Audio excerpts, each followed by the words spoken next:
मुझे गाड़ी की चाबी लाकर दो, मुझे बहुत ज़रूरी काम के सिलसिले में जाना है। उसने नौकर को इशारा किया तो वो कमरे में जाने की बजाय खामोशी से अपने मालिक के चेहरे को देखने लगा। चेहरे पर डर और परेशानी के हाव भाव साफ नजर आ रहे थे। हेलो, मैं तुमसे बात कर रहा हूँ। कहाँ खोए हुए हो? मैं तुम्हें कुछ कह रहा हूँ, जाओ जाकर मेरी गाड़ी की चाबियाँ लेकर आओ, मुझे कहीं जाना है। उसने हैरत से नौकर के परेशान चेहरे को देखा। इससे पहले तो ऐसा कभी नहीं होता था। उसके हर हुक्म को हवेली का एक एक नौकर पलक झपकते पूरा करता था, लेकिन आज आज रामू उसके हुक्म की अवहेलना करते हुए चुपचाप खड़ा था।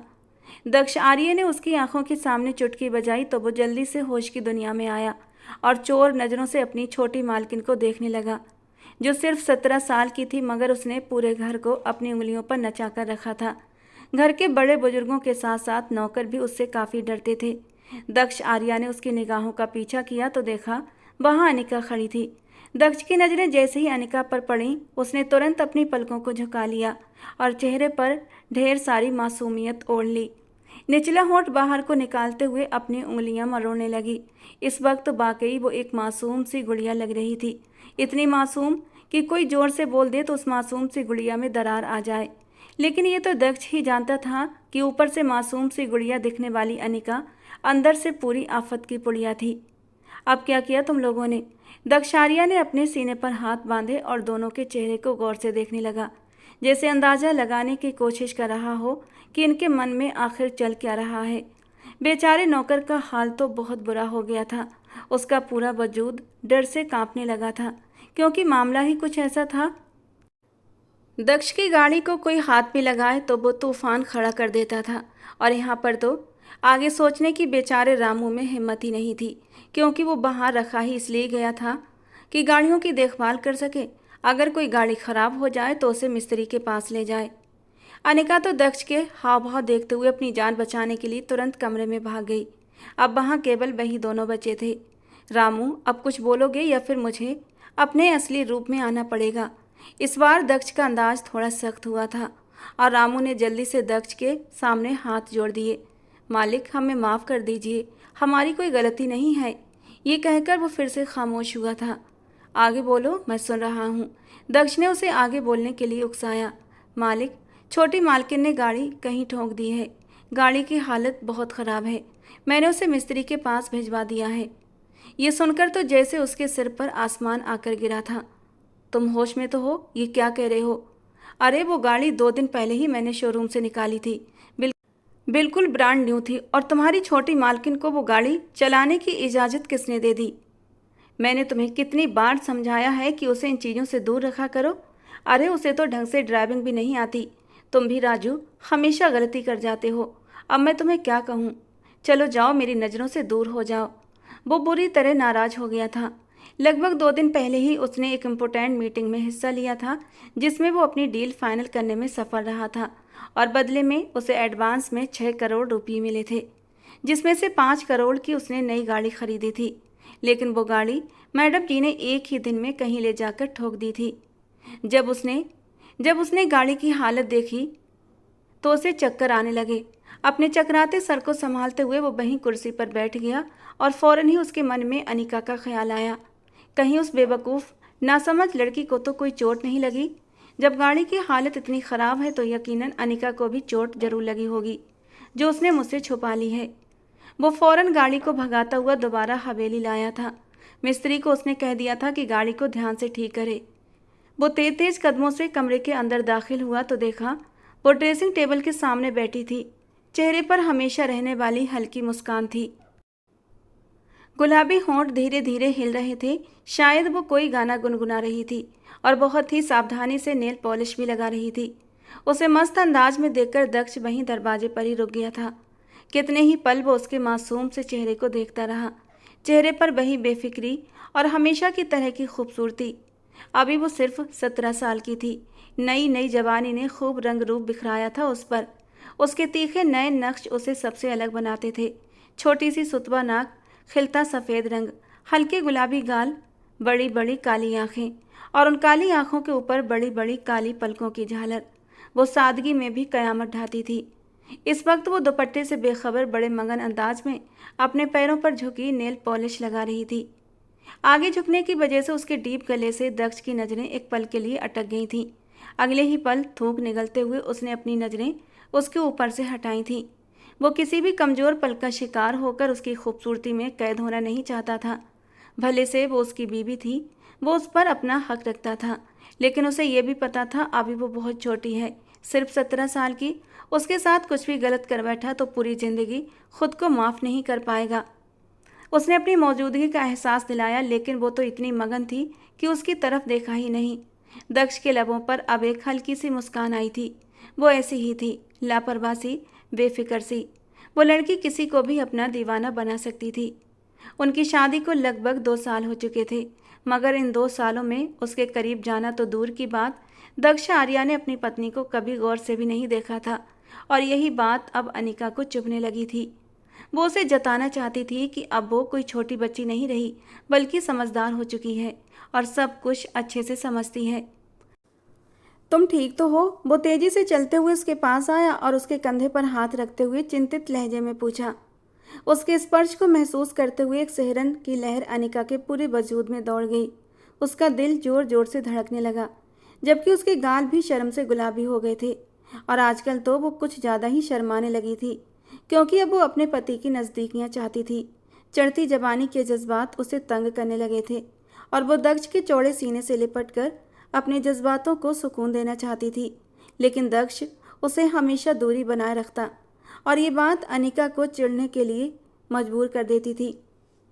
वो कैसे दक्ष को बताती कि उसका मन दक्ष आर्या की महक को महसूस करने के लिए मचलने लगा था। मैं ठीक हूँ, उसने कांपते हुए स्वर में कहा और हकलाते हुए जवाब दिया। मगर दक्ष ने उसके लहजे पर ज़्यादा ध्यान नहीं दिया। दक्ष ने उसे बाजू से पकड़कर उठाकर अपने सामने खड़ा कर दिया और उसे इधर उधर से चेक करने लगा। यकीनन तुम्हें चोट लगी है, लेकिन तुम मुझे बता नहीं रही। वो उसके बाजुओं को छूकर देख रहा था और अब उसके हाथ उसकी कमर पर गए थे। अनिका ने अपनी आंखें बंद कर ली थीं। उसका हर स्पर्श अनिका की धड़कनों में एक नया शोर पैदा कर रहा था और इस बात से बेखबर दक्ष उसके वजूद को टटोल कर उसकी चोट ढूंढने की कोशिश कर रहा था। दक्ष, चोट तो कहीं और लगी है, तुम अभी तक सही जगह पर नहीं पहुंच पाए हो। और दक्ष घबराकर खड़ा हुआ था। कहाँ कहाँ लगी है चोट? दिखाओ मुझे। यहाँ यहाँ लगी है मुझे चोट। उसने अपने दिल पर उंगली रखी थी। छूकर महसूस करो मेरी चोट को, कितना दुखता है मुझे। और आपको इस बात का एहसास नहीं? तुम पागल हो, एकदम पागल। वो उसकी बात का मतलब फौरन समझ गया था और एक झटके से उससे दूर हुआ था। पागल हूँ दक्ष, आपके प्यार में पागल हूँ।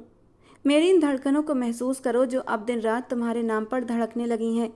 लेकिन तुम तो मुझसे यूँ दूर भागते हो जैसे मैं कोई अछूत हूँ। क्या मैं तुम्हें पसंद नहीं? क्या मैं बहुत बुरी हूँ? क्या मैं खूबसूरत नहीं? वो आंखों में आंसू लिए दर्द भरे अंदाज में सवाल कर रही थी और दक्ष को उसकी आंखों में आंसू पसंद नहीं थे। आगे बढ़ते हुए उसने अनिका की आंखों के आंसू साफ कर दिए। तुम बहुत खूबसूरत हो अनिका, इतनी खूबसूरत कि तुम्हें देखकर किसी के भी होश गुम हो जाए। और ये बात अपने दिमाग से निकाल दो कि मैं तुम्हें पसंद नहीं करता। फिर मुझसे दूर क्यों रहते हैं? मेरे पास क्यों नहीं आते? उसने सिसकते हुए कहा। मेरी मजबूरी है अनिका, ये सब कुछ मैं तुम्हारे लिए ही तो कर रहा हूँ। अभी तुम बहुत छोटी हो, इस रिश्ते की नाजुकता की तुम्हें समझ नहीं है। नहीं हूँ मैं छोटी, बहुत बड़ी हो गई हूँ। बताइए कहाँ से छोटी हूँ मैं? वो तनकर दक्ष के सामने खड़ी हुई थी। बिना दुपट्टे के वो अपनी जवानी के रंग बिखेर रही थी और दक्ष की धड़कनें एक पल के लिए तेज हुई थीं। उसने जल्दी से उसके ऊपर से नजरें हटाईं। देखा, नहीं हूं ना मैं आपको पसंद, इसलिए आप मुझसे नजरें चुराते हैं, मुझे जी भरकर देखते भी नहीं। मासूम से 17 साल की अनिका को दक्ष की आंखों के जज्बात समझ नहीं आते थे। उसे बस अपना इग्नोर करना बुरा लगता था। उसने उसके गालों के नीचे हाथ रखते हुए कहा, बहुत जल्द मैं तुम्हारी सारी शिकायतें दूर कर दूंगा और ऐसे दूर करूंगा कि तुम खुद मेरी शिद्दतों से पनाह मांगोगी। वो अपनी आंखों में मदहोशी के रंग लिए उसे देख रहा था। लेकिन बस इसके लिए तुम्हें थोड़ा सा इंतजार और करना पड़ेगा। फिलहाल तो अपना बहुत ज़्यादा ध्यान रखा करो। अगर मैं तुम्हें किसी चीज़ से मना करता हूँ तो वो तुम्हारी भलाई के लिए ही करता हूँ, लेकिन इसका ये मतलब नहीं कि तुम हर चीज़ में प्रयोग करने लगो। ये जीवन प्रयोगों की भेंट नहीं चढ़ाया जा सकता, ये बहुत ही अनमोल है। वो उसे और भी कई बातें समझा रहा था, लेकिन उसका ध्यान तो बस उसके हाथ पर अटका हुआ था जो इस वक्त अनिका के गालों को छू रहा था। जब उसने अपना हाथ उठाया तो उसे बुरा लगा। वो वहाँ से जाने ही वाला था कि अनिका ने उसका बाजू पकड़ लिया। क्या हुआ? क्या तुम कुछ कहना चाहती हो? वो बड़ी मुश्किल से अपने गुस्से को काबू में रखते हुए सामान्य अंदाज में बात कर रहा था, क्योंकि उसे अनिका पर गुस्सा तो था कि उसने उसके बिना अनुमति के गाड़ी को हाथ लगाया, तो लगाया कैसे? बात गाड़ी की नहीं थी। अगर अनिका को कुछ हो जाता तो दक्ष दादी को क्या जवाब देता? दादी ने उससे एक वादा लिया था। जितनी बड़ी गलती अनिका ने की थी उसका बस चलता तो वो उसे घर से बाहर निकाल देता। केवल दादी की वजह से ही वो उसका ख्याल रखता था और उसकी इज्जत करता था। हाँ, मैं ठीक हूँ, ये कहकर अनिका ने झटके से उसका बाजू छोड़ा। मुझे तुम्हारी तबीयत सही नहीं लग रही, अगर कहो तो डॉक्टर के पास ले चलूँ? मेरी तबीयत ठीक नहीं है, लेकिन मेरा इलाज सिर्फ और सिर्फ आपके पास है, उसने धीरे से कहा। क्या मतलब है तुम्हारी बात का? मैं समझा नहीं। वो वाकई कुछ भी नहीं समझ पाया था, या फिर शायद वो जानबूझकर अनजान बन गया था। कुछ नहीं, मैं तो यूं ही बात कर रही थी, आप जाइए, आपको ऑफिस से देर हो रही होगी। ये कहकर वो गुस्से से वहाँ से चली गई, जबकि वो भी कंधे उचकाते हुए कमरे से बाहर निकल गया। ऑफिस में बैठे उसे अभी 2 घंटे ही हुए थे कि एक बार फिर से घर से कॉल आने लगी, और ये कॉल उसके सबसे खास नौकर की थी, जिसे उसने अनिका की सुरक्षा के लिए रखा हुआ था। साहब जी, छोटी मालकिन का कुछ पता नहीं है, वो कहीं भी नहीं मिल रही, न जाने कहाँ चली गई हैं। ये तुम क्या कह रहे हो? तुम्हें मैंने कहा था ना कि उस पर नज़र रखना, और उसे घर से बाहर निकलने की अनुमति किसने दे दी? और तुम हो कि तुम्हें ये तक नहीं पता कि वो कहाँ है? कल से तुम्हें काम पर आने की कोई ज़रूरत नहीं है। उसका सिर बुरी तरह से झनझना उठा था। वो जितना उस लड़की को समझाता था वो उतना ही उसके सिर पर चढ़कर नाचती थी। ओह गॉड, मुझे हिम्मत देना, नहीं तो इस बार ये लड़की मेरे हाथों मारी जाएगी। वो मन ही मन उस पर गुस्सा हो रहा था, उसे कोस रहा था। साथ ही उसने अपना मोबाइल ऑन किया और उसकी लोकेशन डिटेक्ट करने लगा। दरअसल उसने अनिका के मोबाइल में एक छोटी सी डिवाइस कनेक्ट की हुई थी, जिससे वो ये जान सकता था कि वो इस वक्त कहाँ पर है। मगर ये क्या, उसका मोबाइल तो घर पर ही पड़ा हुआ था। उस दिन मौसम भी बहुत ख़राब था, तेज़ हवाएं चल रही थीं और आंधी तूफान आने का अंदेशा था। वहीं वो लड़की गाड़ी लेकर बाहर निकल चुकी थी। एक गाड़ी को तो वो बर्बाद ही कर चुकी थी, और अब लग रहा था कि दूसरी भी उसके हाथों से निकल जाएगी। उसने अपनी नादान और बेवकूफ़ सी पत्नी के सभी दोस्तों को कॉल कर ली थी, मगर सभी ने ही अनजान होने का नाटक किया। फिर वो हवेली के आसपास के इलाकों में उसे ढूंढने के लिए निकल गया था, और लगभग 4 घंटों की मेहनत के बाद वो उसे एक चाय के होटल में बैठी मिली। वो बहुत ही सुकून से चाय पी रही थी, इस बात से बिल्कुल बेखबर कि उसके सामने वाली टेबल पर बैठे हुए कुछ आवारा लड़के उसे अजीब नज़रों से देख रहे थे, और ये सब देखकर दक्ष आर्या का खून खौल उठा था। वो गुस्से से लपकता हुआ वहां पहुंचा और एक लड़के का कॉलर पकड़कर उसके चेहरे पर जोरदार मुक्का मार दिया। वो मानसिक रूप से तैयार नहीं था, इसलिए लड़खड़ाता हुआ जमीन पर गिर गया। ये देखकर बाकी लड़के भी चौंक गए थे। इस अजनबी ने बिना कुछ कहे सुने उसके दोस्त पर हाथ उठा दिया था। आखिर क्यों? तेरी इतनी हिम्मत कि तू मेरे दोस्त पर हाथ उठाए? दूसरे लड़के ने कहा और खड़ा हुआ, लेकिन दक्ष ने उसका हाथ भी पकड़ लिया और उसे भी अच्छे से धुन कर रख दिया। थोड़ी ही देर में वो वहाँ बैठे सभी लड़कों को सबक सिखा चुका था। अनिका, जो सिर्फ एक रोमांच के लिए घर से निकली थी, उसके बहमो गुमान में भी नहीं था कि दक्ष आर्या उसे ढूंढता हुआ यहाँ पहुँच जाएगा। अब की बार वो अपनी पत्नी के पास आया और जोर से टेबल पर हाथ मारा। मैंने तुम्हें क्या समझाया था अनिका? जब तुम मेरे घर आओगी तो तुम्हें अपने पिछले सारे तौर तरीके छोड़ने होंगे, अपनी सारी आदतों को कुर्बान करना होगा। मुझे बहुत अच्छे से पता है कि तुम्हारे बाप ने तुम्हें बहुत ज़्यादा आज़ादी दे रखी थी, इतनी कि उन्हें यह भी परवाह नहीं होती थी कि उनकी बेटी कहाँ है और कहाँ समय बिता रही है। मगर माफ़ करना, मैं तुम्हें इतनी आज़ादी नहीं दे सकता। तुम मेरी पत्नी हो, मेरी इज्जत हो, और जब तक मेरी ज़िंदगी में रहोगी तब तक मेरा फ़र्ज है कि तुम्हारी रक्षा करूं। अब तुम खुद चल रही हो या फिर मैं तुम्हें खींचते हुए ले जाऊं? आखिरी बात उसने दांत भींचते हुए कही थी, तो वो तुरंत उठी और भागती हुई गाड़ी की तरफ बढ़ गई। दक्ष आर्या ने एक नज़र उसकी लाई हुई गाड़ी पर डाली थी। भगवान का शुक्र था कि गाड़ी की हालत बिल्कुल ठीक थी। तुम रात के इस पहर यहाँ क्या कर रही थी, और पिछले 4 घंटे से कहाँ घूमती रही हो? मुझे सच सच बताओ। मैं सागर और बाकी लोगों के साथ खाना खाने आई थी। ये वही है ना जो तुम्हारे कॉलेज के दोस्त थे? ये सुनकर उसने शर्मिंदगी से सिर झुका लिया।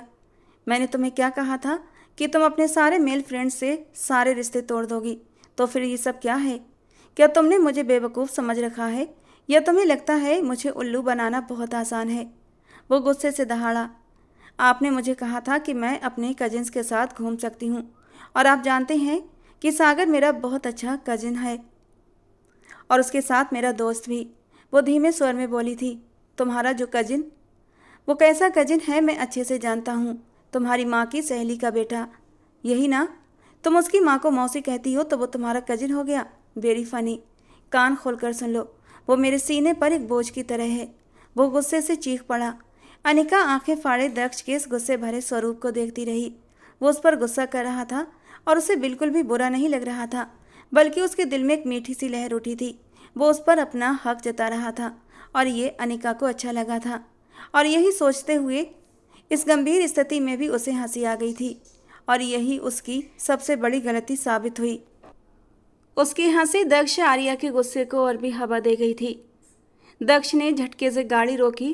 क्या हुआ, आपने गाड़ी क्यों रोक दी? उसने मासूमियत से अपने पति के चेहरे की ओर देखा, जो उससे लगभग 10 साल बड़ा था। गाड़ी से नीचे उतरो। क्या मतलब? गाड़ी से उतर जाऊं? लेकिन बाहर कितना अंधेरा है, इस वक्त तो बाहर निकलना ठीक नहीं होगा। मैं तो बाहर नहीं जा रही। उसने अपने बाजू लपेटे और सीट के सहारे टिक कर बैठ गई। मैं तुमसे सलाह नहीं ले रहा, बल्कि मैं तुम्हें आदेश दे रहा हूँ कि अभी और इसी वक्त गाड़ी से नीचे उतरो। और मैं तुम पर गुस्सा कर रहा हूँ और तुम्हें मेरे गुस्से की परवाह नहीं, उल्टा तुम मुझ पर हंस रही हो। आप मेरे साथ ऐसा नहीं कर सकते। उसके चेहरे की हवाइयाँ उड़ गई थीं और उसका शरीर डर से कांपने लगा। अगर तुम्हें सबक सिखाने के लिए मुझे ये सब करना पड़े तो मुझे कोई आपत्ति नहीं। तुम खुद गाड़ी से उतर रही हो या मैं तुम्हें धक्का देकर उतारूं? चिंता मत करो, हवेली यहाँ से 15 मिनट की दूरी पर है। अगर तुम पैदल आओगी तो मुश्किल से 25 मिनट लगेंगे। शर्त यह है कि रास्ते में किसी जंगली जानवर से सामना न हो जाए, वरना फिर सिर्फ तुम्हारी हड्डियाँ ही मिलेंगी। वो उसे डरा रहा था और साथ ही गाड़ी से उतरने को कह रहा था। मैं दादी से जाकर आपकी शिकायत करूंगी, उसने मासूमियत से धमकी दी। और मैं साफ मुकर जाऊंगा। वैसे भी दादी भी तुम्हारी इन हरकतों से बहुत परेशान हो चुकी हैं। वो तो भगवान का धन्यवाद करेंगी कि तुम जैसी लड़की से उनका पीछा छूटा। आप बहुत बुरे हैं, मैं आपको कभी माफ़ नहीं करूंगी। वो एकदम रो देने को हुई थी। मुझे तुम्हारी माफ़ी की ज़रूरत भी नहीं है। ये कहकर वो खुद ही गाड़ी से नीचे उतरा और उसकी साइड का दरवाज़ा खोलकर उसका हाथ पकड़कर उसे जोर से सड़क पर खींचकर उतार दिया। उसके घुटने जमीन से टकराने की वजह से जख्मी हो गए थे और वो दर्द से कराह उठी। उसकी चीख की आवाज़ सुनकर एक पल के लिए दक्ष का दिल कांप गया, मगर अगले ही पल उसने खुद को फिर से पत्थर बना लिया। वो उसे यहाँ छोड़कर जाना तो नहीं चाहता था, सिर्फ सबक सिखाना चाहता था। जैसे जैसे गाड़ी की लाइट्स अनिका से दूर होती जा रही थीं, वैसे वैसे उसे ऐसा लग रहा था कि वो मौत के करीब जा रही है। उसके जाने के बाद अनिका ने छोटे छोटे कदम आगे बढ़ाने शुरू कर दिए, मगर उसकी आंखों के सामने अंधेरा छा गया और वो बेहोश होकर वहीं सड़क पर गिर चुकी थी। पैर फिसलने की वजह से वो नीचे जंगल की ओर लुढ़कती चली गई।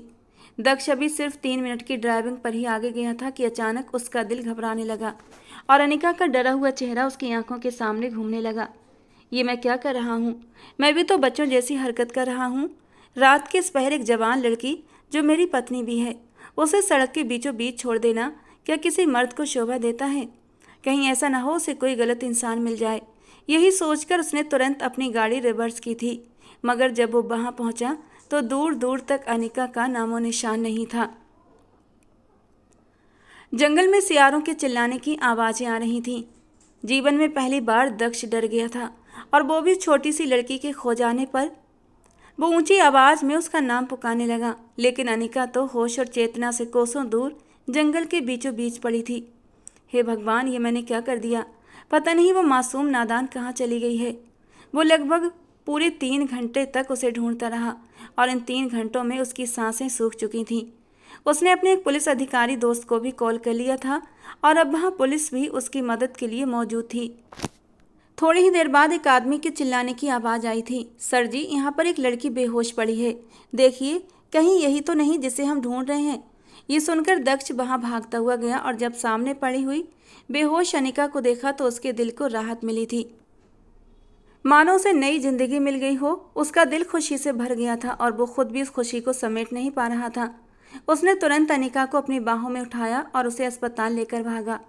वो डर और सदमे की वजह से बेहोश हो गई थी। जब अनिका को होश आया तो उसने देखा दक्ष उसके बहुत करीब बैठा है। दक्ष ने उसका हाथ मजबूती से पकड़ रखा था और अपना सिर उसके हाथों के पास झुकाया हुआ था।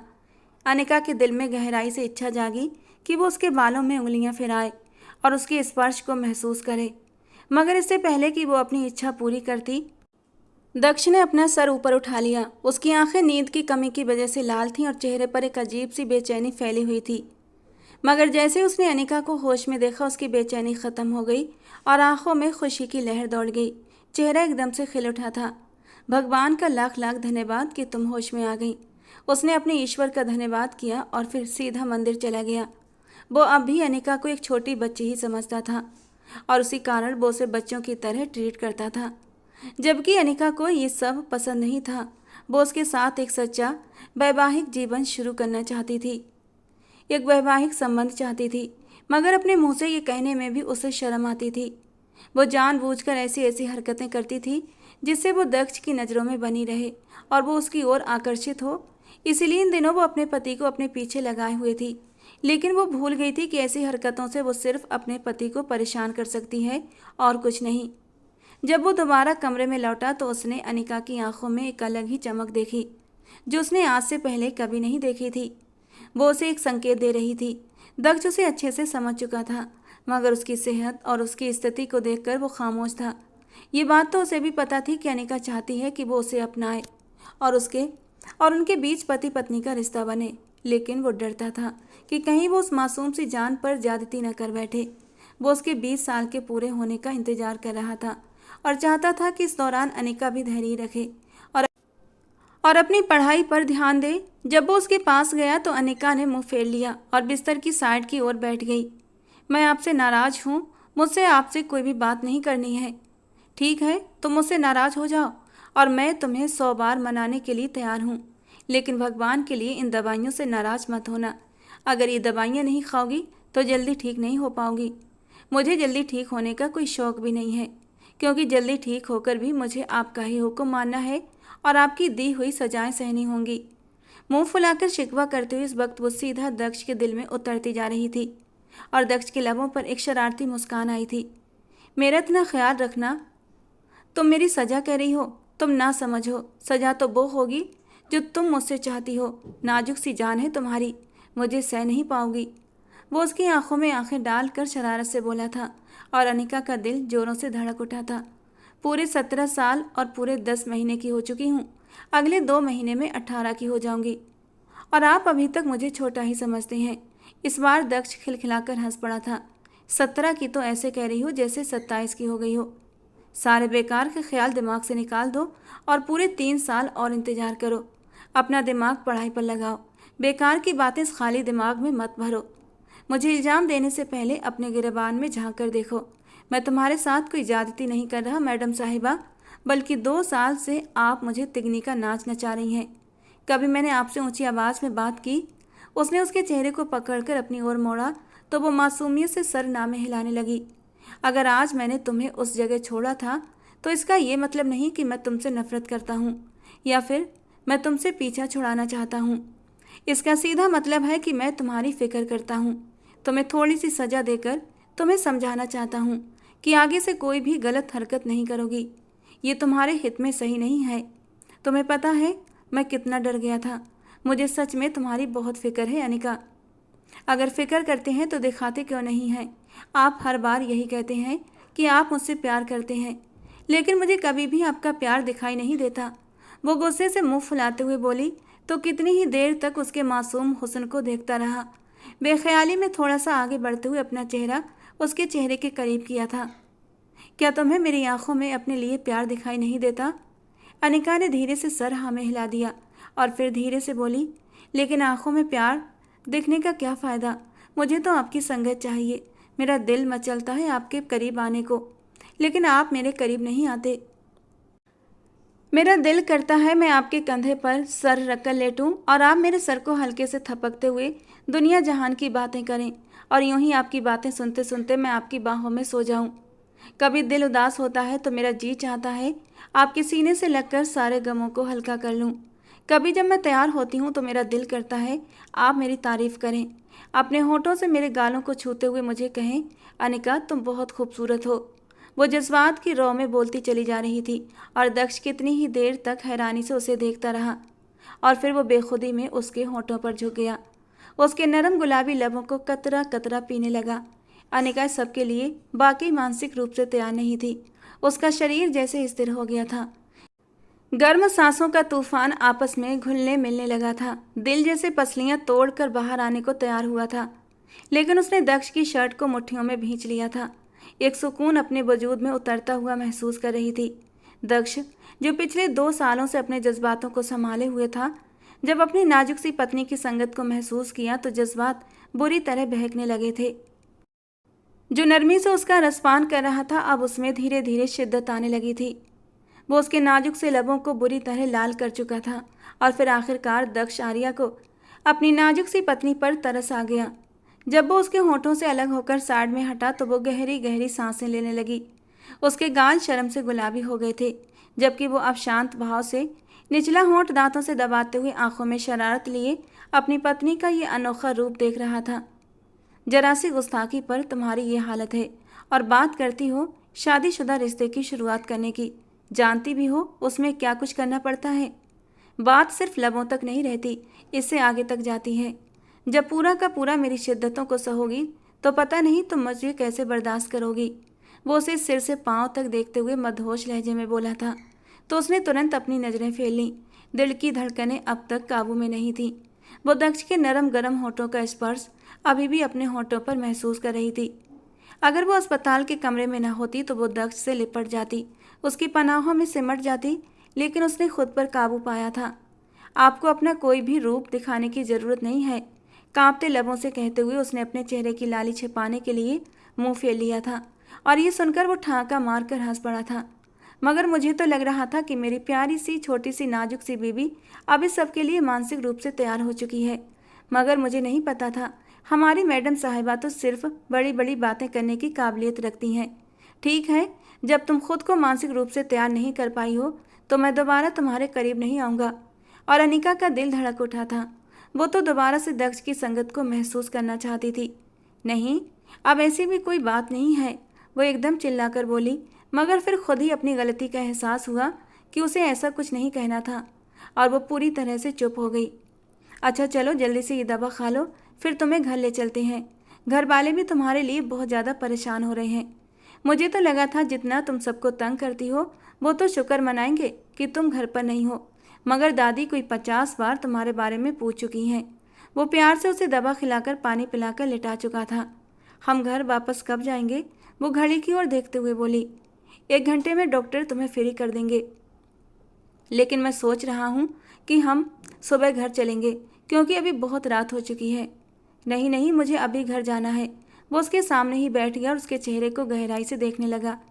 कुछ देर पहले की गई शरारत की लाली अब भी उसके गालों पर थी। होठों की हल्की लालिमा दक्ष की शिद्दत की गवाही दे रही थी। वो उसकी निगाहों से बहुत ज़्यादा कन्फ्यूज हो रही थी। अनिका, मैं चाहता हूँ मेरी 5 बेटियाँ हों और पांचों तुम्हारी जैसी हों। और ये सुनकर तो उसकी आंखें बाहर आने को तैयार हुई थीं। पहले तो कभी उसने किसी बच्चे का नाम तक नहीं लिया था, बल्कि उसने ऐसी कोई बात ही नहीं की थी। और आज वो पूरी 5 बेटियों की बात कर रहा था। कहीं पांचों का चेहरा इस वक्त उसकी आंखों के सामने घूम गया था और उसका सिर चकरा कर रह गया। हे भगवान, मुझे हिम्मत देना, वो मन ही मन बोली थी। मैं सोच रहा हूँ कि हम लोग अब जल्दी ही अपना फैमिली प्लानिंग शुरू कर दें, क्योंकि देखो बहुत वक्त बीत चुका है। मैं तो 27 का हो चुका हूँ। अगर 2 साल बाद मेरा बच्चा पैदा होता है तो जब तक वो जवान होगा मैं तो बूढ़ा हो जाऊँगा। वो जानबूझकर ये बातें कर रहा था और साथ ही साथ उसके चेहरे के हाव भाव भी देख रहा था। वो तो सोच भी नहीं सकता था कि उसे तंग करते हुए दक्ष आर्या को इस हद तक मजा आएगा। प्लीज़ आप इस तरह की बातें मत करें, मेरा दिल घबराने लगता है। वो परेशानी से अपने हाथ मसलते हुए बोली। मेरी जान, बातों से दिल घबराता है। जब मैं ये सब कुछ हकीकत में करूँगा तब तो तुम बेहोश ही हो जाओगी। बस इसीलिए थोड़ा सा तुम्हें इस रिश्ते को समझने के लिए और वक्त देना चाहता हूँ, ताकि तुम मानसिक रूप से हर चीज़ के लिए तैयार रहो। और ये सुनकर वो नज़रें चुराने लगी। लगभग 1 घंटे बाद वहाँ डॉक्टर आ चुकी थी और उसने उसे सख्ती से हिदायत दी थी कि चाहे कुछ भी हो जाए, अब तुमने किसी भी चीज़ की टेंशन नहीं लेनी और ना ही किसी चीज़ के लिए परेशान होना है। और अगर ये तुम्हें टेंशन दे तो तुम मुझे बताना। और तब उसका ये राज भी उजागर हो गया कि डॉक्टर उसके पति की बचपन की दोस्त भी है। अब ये जानने के बाद उसका मुंह एक बार फिर से गुस्से से फूल गया। वो डॉक्टर से भी सीधे मुंह बात नहीं कर रही थी, जबकि डॉक्टर माला ने दक्ष आर्या से सवाल कर ही दिया। यार, तुम तो यूनिवर्सिटी में किसी को भी मुंह नहीं लगाते थे, बल्कि कॉलेज में भी तुम्हारी कोई लड़की दोस्त नहीं थी।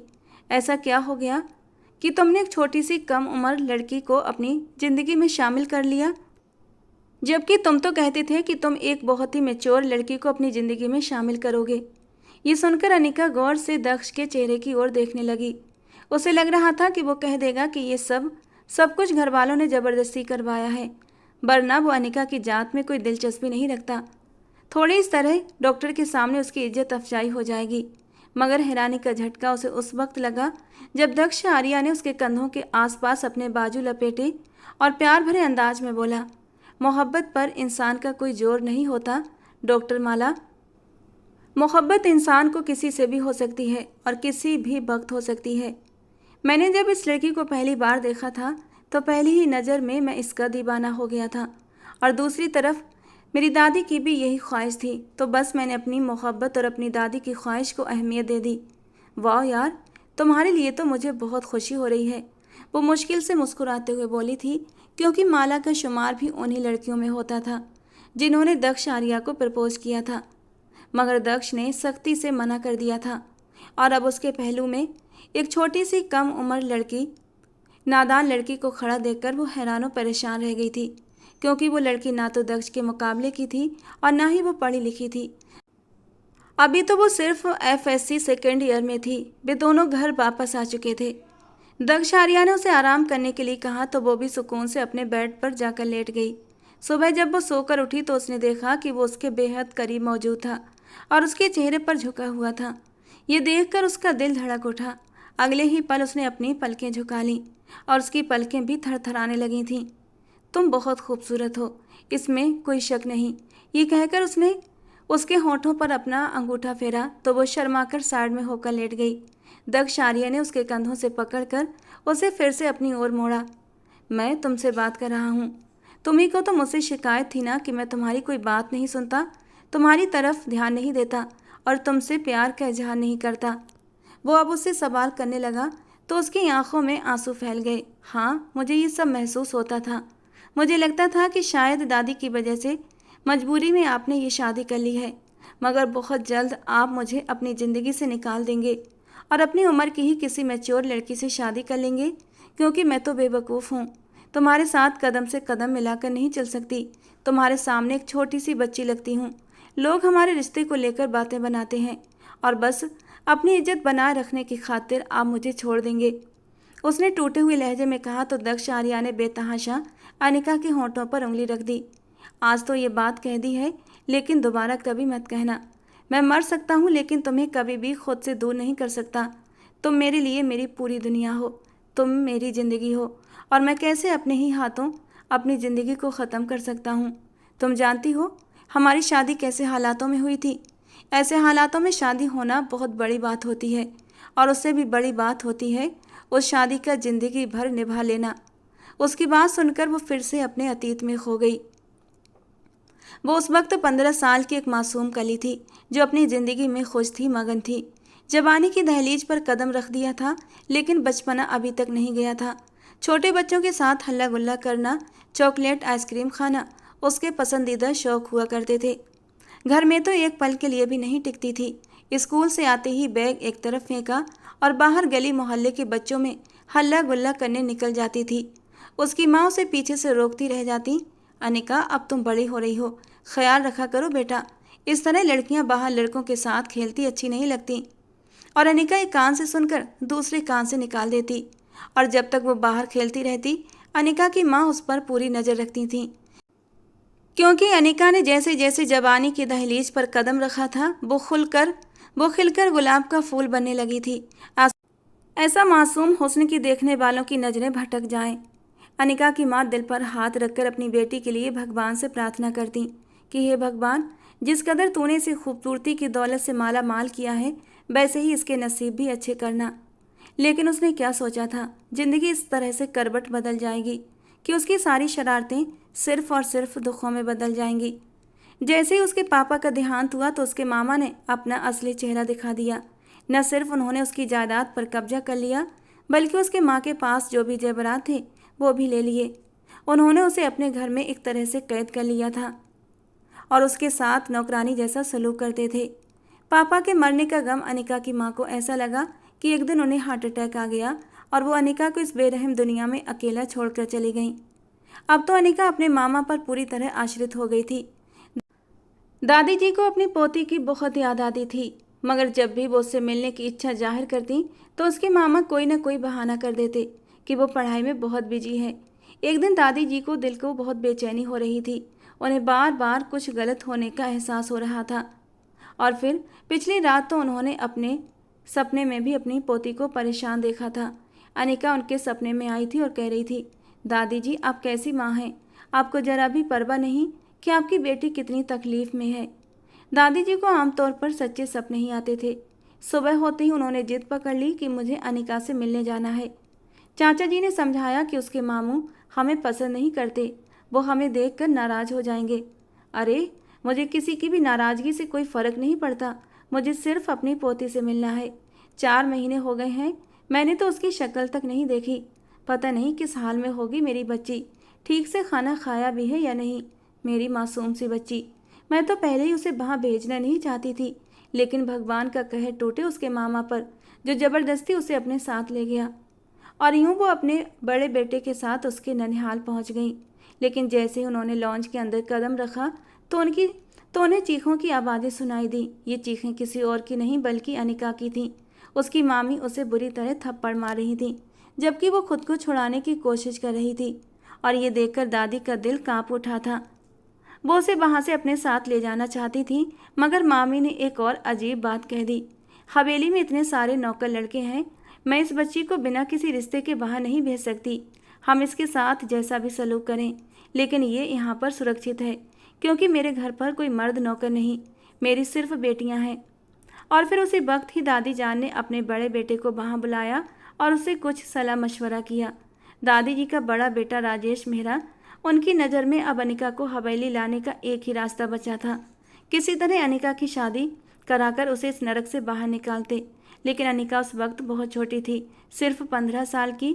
उनके दिमाग में ख्याल आया उनके दोस्त का बेटा दक्ष आर्या, जो अभी अभी लंदन से अपनी पढ़ाई पूरी करके लौटा था और यहीं पर अपना बिजनेस सेट करना चाहता था। हालांकि उसके माँ बाप लंदन में सेट थे, लेकिन उसे अपने देश में रहकर यहीं शादी करके यहीं सब कुछ सेटल करने का मन था। और राजेश मेहरा के दिमाग में दक्ष आर्या का चेहरा घूम गया। हालांकि वो अनिका से 10 साल बड़ा था और अनिका भी इस रिश्ते के लिए तैयार नहीं थी, ना ही मानसिक रूप से और ना ही शारीरिक रूप से। लेकिन उन्हें किसी न किसी तरह अनिका को यहाँ से निकालना था। तो सब बड़ों की रजामंदी से अनिका और दक्ष आर्या का विवाह कर दिया गया। तय ये पाया गया कि अभी सिर्फ शादी होगी, विदाई 3-4 साल बाद हो जाएगी। दक्ष आर्या, जो अपने बिजनेस को खड़ा करने की भागदौड़ में लगा हुआ था, ये सब देखकर बहुत ज़्यादा परेशान हो गया। राजेश अंकल ने जब उससे पूछा था तो वो चाहकर भी मना नहीं कर पाया, क्योंकि राजेश अंकल के उसके ऊपर बहुत एहसान थे। अनिका के मामा और मामी कुछ ना कर सके और वो अनिका को हवेली ले आए। दादी ने अनिका और दक्ष का कमरा अलग ही रखा था और दक्ष को इस बात पर कोई ऐतराज़ भी नहीं था। अनिका को तो उस समय इतनी समझ भी नहीं थी और उसे इस बात पर कोई ऐतराज़ भी नहीं था। शुरू में तो अनिका को वो एक छोटा बच्चा ही समझता था और वो वाकई एक छोटी बच्ची जैसी ही थी, हद से ज़्यादा शरारती, अपनी मनमानी करने वाली। उसने सबकी नाक में दम कर रखा था। वो दक्ष आर्या के साथ जानबूझकर पंगे लेती थी, उसे तंग करती और परेशान करती। वो गुस्सा तो बहुत होता, मगर आज तक कभी भी उसने अनिका को ऊंची आवाज़ में नहीं पुकारा था। और धीरे धीरे अनिका को अपने रिश्ते का एहसास होने लगा था। हर वक्त गुस्से में रहने वाला, खूबसूरत रौबदार पर्सनालिटी का मालिक दक्ष आर्या उसके दिल पर कब्जा जमाकर बैठ चुका था। ऊपर से उनके बीच बने उस पवित्र रिश्ते का भी असर था कि वो मन ही मन दक्ष आर्या को पसंद करने लगी थी। उसकी मोहब्बत में पूरी की पूरी डूब चुकी थी, लेकिन दक्ष उसकी तरफ ध्यान नहीं देता था। उसे याद है, एक बार सब लोग शादी पर जा रहे थे। बाकी सारे लोग गाड़ियों में भरकर जा चुके थे। सिर्फ अनिका रह गई थी, क्योंकि उसका जाने का इरादा नहीं था। उसकी तबीयत ठीक नहीं थी। लेकिन दादी ने कहा अनिका इस तरह हवेली में अकेली रहे, यह भी सही नहीं है। इसीलिए दादी ने जाते हुए दक्ष से कहा था कि अनिका को दवाई दिलाकर अपने साथ शादी में ले आना, और दक्ष ने हामी भर ली थी। अनिका को दवाई देकर वो उसे तैयार होने के लिए कहकर चला गया था। करीब आधे घंटे बाद लौटा तो वो अभी भी तैयार नहीं हुई थी। बुरी तरह पसीने में नहाई हुई अपने ब्लाउज की जिप में उलझी हुई थी कि दक्ष ने अंदर कदम रखा था। तुम अभी तक तैयार नहीं हुई? वहाँ दादी ने फ़ोन कर करके मेरा बुरा हाल कर दिया है। लेकिन दक्ष, मैं तो तैयार हो गई थी, लेकिन इस जिप ने मुझे परेशान कर दिया है। वो बेधड़क दक्ष की तरफ पीट करके खड़ी हुई थी, जहाँ उसकी जिप बुरी तरह एक जगह पर अटक गई थी। सफ़ेद नाजुक कमर पर दक्ष की निगाहें अटक गई थीं। ये पहली बार था जब उसने अनिका को इस रूप में देखा था। इस लहंगे में वो अपनी उम्र से ज़्यादा बड़ी लग रही थी। उनकी शादी को 8 महीने हो चुके थे और अब वो 16 साल की हो गई थी। तो तुम दूसरे कपड़े पहन लो, दक्ष ने निगाहें चुराते हुए उसे मशवरा दिया था। दूसरे कपड़े मैंने ट्राई किए थे, बट वो मुझे फिट नहीं आ रहे। बाकी डेली यूज़ वाले कपड़े हैं, अब उन्हें तो नहीं पहन सकती ना। सारे कपड़े छोटे पड़ गए हैं। बस यही एक लहंगा था जो थोड़ा फिट आ रहा था, हालांकि टाइट तो यह भी है। दक्ष की नज़रें उसके भरे भरे वजूद पर अटक गई थीं। जब वो इस हवेली में आई थी तो एकदम दुबली पतली थी, लेकिन इन 8 महीनों में ही उसका शरीर काफ़ी भर चुका था। उसका ब्लाउज उसकी धड़कनों पर बुरी तरह टाइट हो रहा था। प्लीज़ अब मेरी जिप लगा दें। वो या तो इतनी मासूम थी या फिर बनने का नाटक कर रही थी। वो आग से खेल रही थी। दक्ष आर्या एक जवान, जज्बातों से भरपूर मर्द था, और अनिका उसकी पत्नी, खूबसूरत, कम उम्र। वो भूल चुकी थी अगर वो उसके सामने खुद को पेश करेगी तो वो कैसे खुद को संभाल पाएगा। बिना सोचे समझे उसने अपने हाथ जिप की ओर बढ़ाए थे, और बेध्यानी में दक्ष के हाथों ने उसके नाजुक वजूद को महसूस किया था, और उसके पूरे बदन में एक स्पार्क हुआ था। वो उसकी बीवी थी, एक जायज़ रिश्ते में बंधी हुई, और ऊपर से तन्हाई। वो कैसे खुद को संभालता? उसके गले में गिल्टी सी उभरती महसूस हुई थी। गला खुश्क हो गया था। अनिका के दाएं तरफ गर्दन पर एक काला तिल, जिसे छूने के लिए दक्ष का मन बेकरार हुआ था, और फिर अगले ही पल उसने अपने होंठ उस काले तिल पर रख दिए थे। दक्ष के गर्म होठों का स्पर्श जैसे ही अनिका को अपनी गर्दन पर महसूस हुआ, वो बुरी तरह कांप उठी थी। भले वो दक्ष को पसंद करती थी, लेकिन इस तरह दक्ष का उसके करीब आना उसे बुरी तरह अंदर तक जकड़ चुका था। वो बिदक कर उससे दूर हटी थी। दक्ष की आंखों में चमकते मदहोशी के रंग देखकर वो बुरी तरह बदहवास हुई थी। आप जाएं, मैं दूसरे कपड़े पहन लूँगी। बदहवासी से कहते हुए उसने कबर्ड खोलकर कपड़े निकालना शुरू कर दिए थे। दिल पसलियाँ तोड़कर बाहर आने को बेकरार था।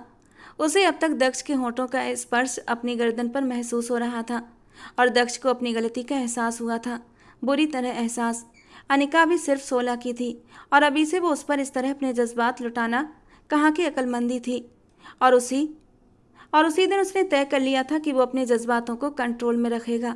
अपने जज्बात कभी भी अनिका पर जाहिर नहीं होने देगा, जब तक कि वो एक समझदार मैच्योर लड़की नहीं बन जाती, जब तक कि इस रिश्ते की नाजुकता को समझने नहीं लगती।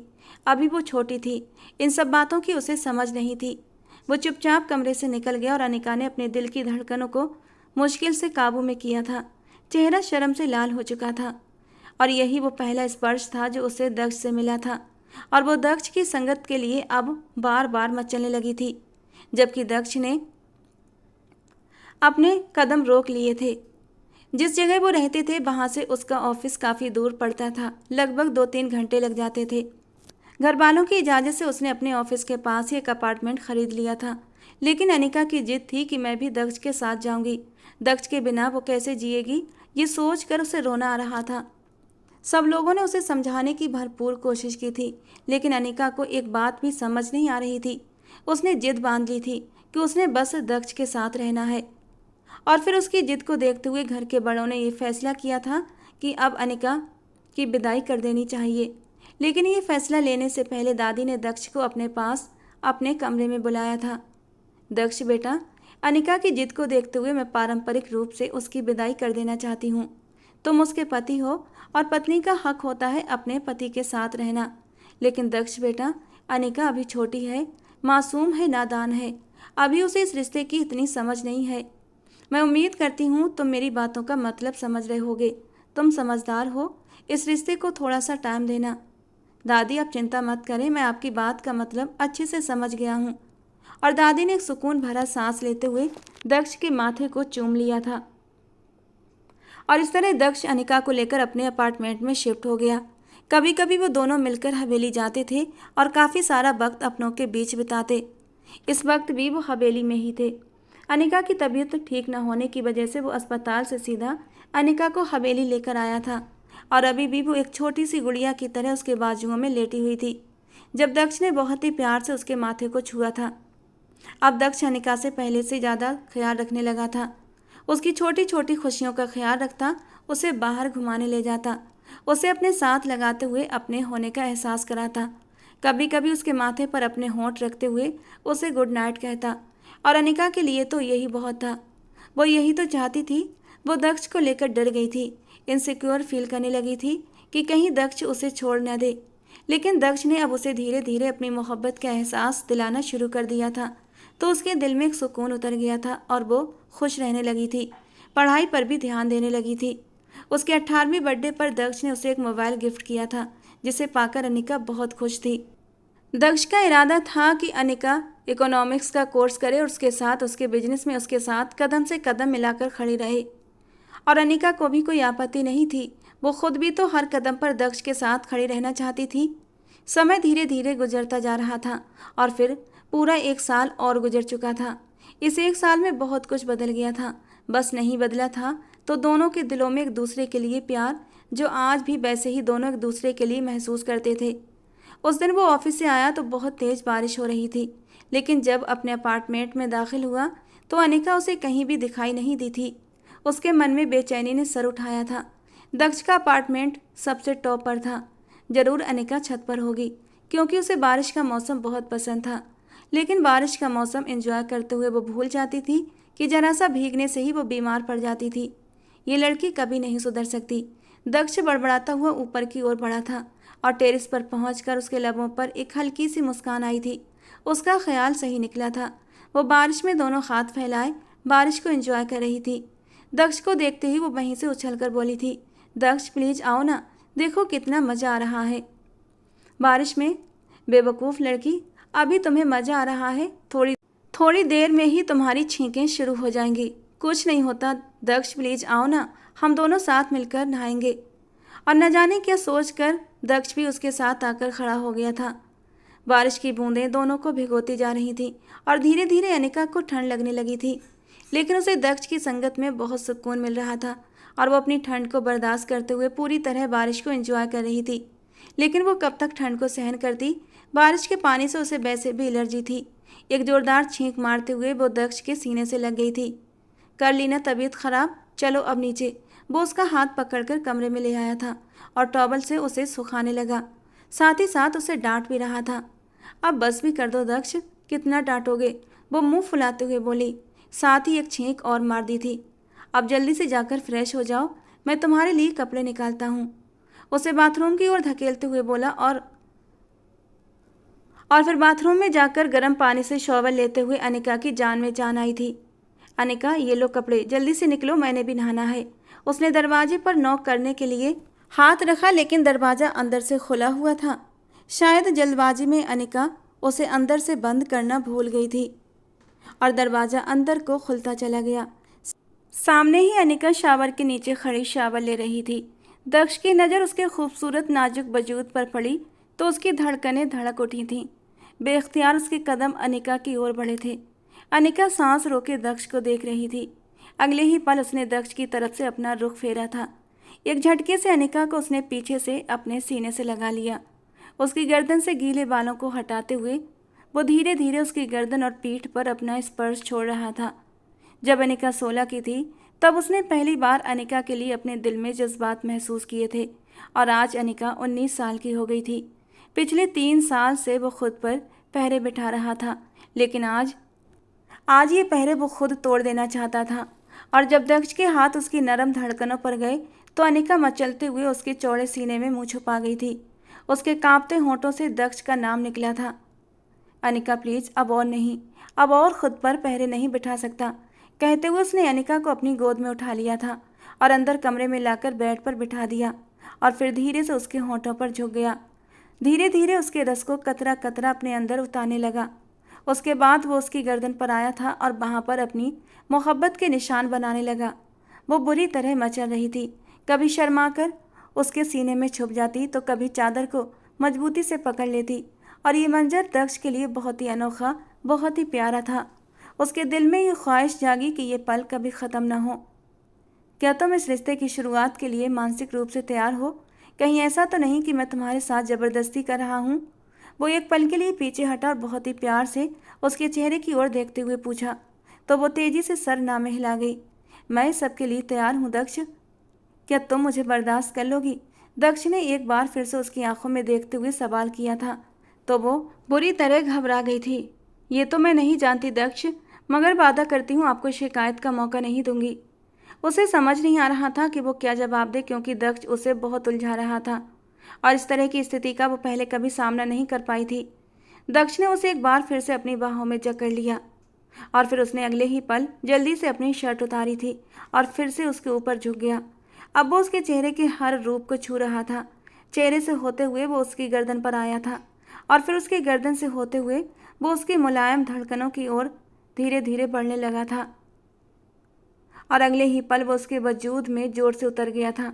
मीठा मीठा दर्द जो अनिका की आंखों में आंसू ले आया था और उसने जोर से अपने नाखून दक्ष के कंधों पर गड़ाए थे। ये सब कुछ वो बहुत ही धैर्य से सह रहा था, बल्कि दिल ही दिल में वो खुश भी हो रहा था। तुम्हारे साथ एक बहुत ही अच्छी ज़िंदगी बीतने वाली है अनिका, वो एक पल के लिए उसे आज़ाद करते हुए उसके कानों में फुसफुसाते हुए बोला और फिर उसके कान की लौ को एक बार फिर अपने दांतों में दबा गया। तुम ठीक तो हो? तुम अनकंफर्टेबल हो तो तुम मुझे फ़ौरन बता देना। तुम्हारी आंखों में आंसू देखकर मेरे दिल को कुछ होता है। वो एक बार फिर से गहरे लहजे में बोला तो बेइच्छा ही उसे अपनी किस्मत पर गर्व होने लगा। अनिका को अपने पति से बहुत ज़्यादा प्यार महसूस हो रहा था, जो उसका हद से ज़्यादा ख्याल रखता था, उसे किसी छोटे बच्चे की तरह ट्रीट करता था। जिस तरह से कोई भी काम करने से पहले छोटे बच्चों से पूछा जाता है, बिल्कुल उसी तरह से वो उससे भी पूछ रहा था। तुम मुझसे वादा करो, कभी मुझे छोड़कर नहीं जाओगे। वो इन नाजुक पलों में भी उसे ज़िंदगी भर का साथ देने का वादा मांग रही थी। क्या तुम्हें लगता है कि मैं कभी तुम्हें छोड़ सकता हूँ? अगर मैं तुम्हें छोड़ूं तो सांस लेना भी छोड़ दूंगा। और मेरी ये ज़िंदगी मेरी सबसे बड़ी दौलत है, क्योंकि ये ज़िंदगी मैंने तुम्हारे साथ बितानी है। वो सारी रात जैसे एक मधुर स्वप्न की तरह बीती थी। पूरी रात वो उसकी मोहब्बत के सागर में डूबी रही। कभी वो थोड़ा कठोर हो जाता तो कभी अपनी नरमाई से उसे छू जाता। उस रात उसने अपने हर रूप का जादू अनिका पर छलका दिया और अनिका भी उसके हर रूप की दीवानी हो गई। सुबह जब वो उठी तो उसकी नटखट आवाज़ उसके कानों में गूंजी, अब तुम्हें मुझसे कोई शिकायत तो नहीं है ना? अगर शिकायत है तो वो शिकायत भी मैं अभी इसी वक्त तुम्हारी दूर कर सकता हूँ। अपने करीब करता हुआ वो शरारत से बोला था।